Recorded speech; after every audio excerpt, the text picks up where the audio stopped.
Isang malaking awesome. Okay, paspasang chismis lang tayo. Marami nagtatanong bakit naangat yung BTC pero hindi gumagalaw yung mga majority ng alts natin. Pero yung ADA, XRP, XLM at marami pang iba ay nag-aangatan. Then pag-uusapan din natin itong mga topics ito, Bitcoin funding rates, Michael Saylor, BTC chismis, of course yung FUD na nangyayari sa MSTR or yung MicroStrategies, and pag-uusapan natin yung si Gensler confirmed resigning na nga ba at kailan, and yung inflows natin sa ETF ng BTC, and finally yung China FOMO news natin about crypto ownership. Lahat lang ng yan na ating papaspasan dito sa mabilisan nating chismis video, pero commercial muna para kunwari vlogger. Unahin na agad natin yung tanong ng lahat. Bakit si BTC nag 98.8k pero yung alts hindi man lang nausog ng 100% or kahit man lang 70% man lang, from BTC being 87k retraced to 98k? Actually maraming factor dyan pero may sarili akong sagot at analysis. Una dyan is yung Bitcoin dominance. Sobrang taas ng Bitcoin dominance at ang sentiment lang yan is lahat nakatingin sa BTC anticipating the 100,000 per BTC.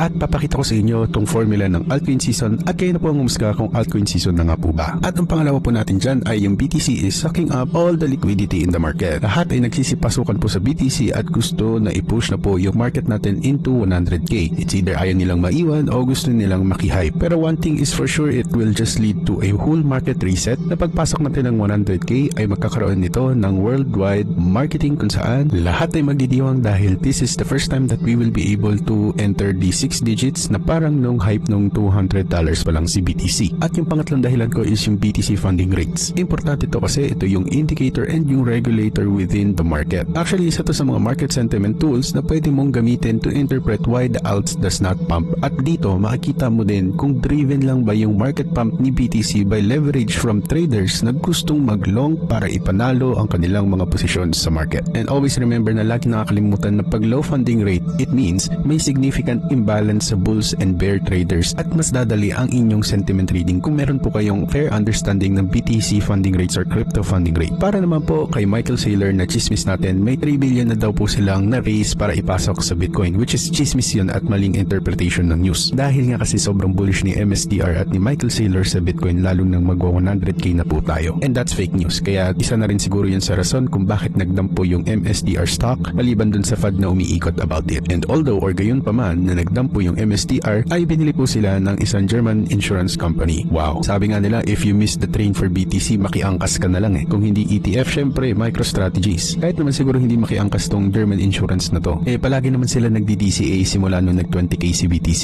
back in 2022 to 2023 ng January. At ito ang mga records ng kanilang mga DCA. Grabe yung profits nila, no? Anyways, mga kaoso, ito yung pure chismis ko dito. Malaki yung chance na ipapasok ni Saylor to sa BTC, pero in a most strategic way at hindi na kasing aggressive nung below 50k pa si BTC. Kasi isa pa sa mga chismis ko ay i-inflate nila yung debt nila or yung mga utang nila para mas makabayad pa sila dun sa mga nauna nilang utang in order to DCA to most of their assets. So isang proof ko nga dyan is yung parang panic selling nila nung 2022 ng December. Pero that's just my analysis at chismis lang yan, huwag yung paniwalaan. And of course, pag-usapan na po natin agad si Gensler and confirmed resigned. Pero yung mga tao sobrang bullish kasi in-interpret to ng mga tao na aalis na talaga today mismo si Gensler, which is mali. Buti hindi nag-crash yung BTC after that realization na sa January 20 pa talaga aalis tong damuhong to. Although promise talaga ni Trump na aalisin niya si Gensler, pero inunahan na po ni Gensler na magre-resign na daw po siya sa January 20, 2025. Pero ang question niya, may mga natitira pa siyang araw, so ano kayang pwede pa niyang gawin sa loob? Yan yung hindi natin alam, pero isa lang ang alam ko ay nagpapampo yung mga assets na lagi niyang pinapahirapan at tinatarget tulad ng Sol, XRP, HBAR, ADA at marami pang iba tulad ng Stellar Lumens, Secret, EOS, etc. etc.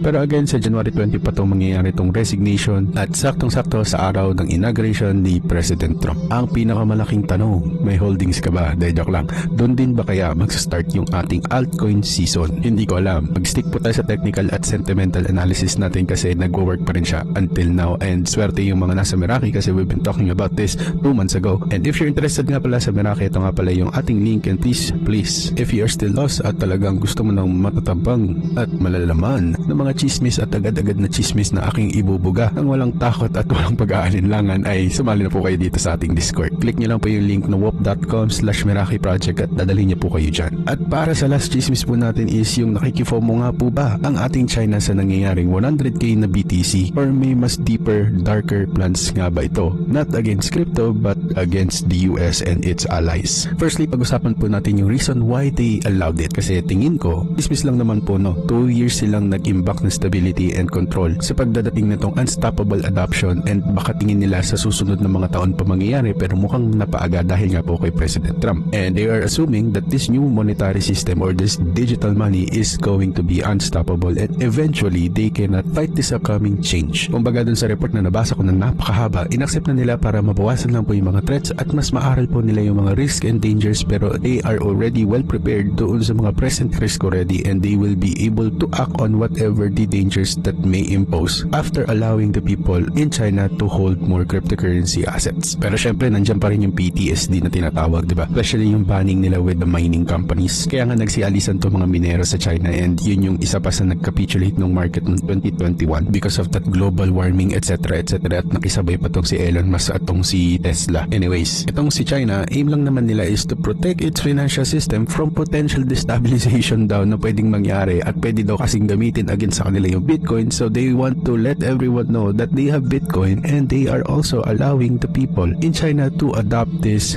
new narrative or potential new monetary system, which actually since 2017 pa naman nila ito ginagawa, at marami na po tayong crypto assets na associated kay China, vice versa. Next time na natin pag-uusapan yan, pero hindi kaya attack lang to sa mga bansang against sa China? Thanks nga pala kay GB or kay Ginoong Bakulaw sa information na to na tinweet na itong guy na to. Pero syempre, chismis lang ang lahat ng yun. Kailangan nyo pa rin aralin, planuhin, at ilusan. Nang sa gayon, ang lahat ng to ay ating makamtan. At syempre, stay awesome. Goodbye.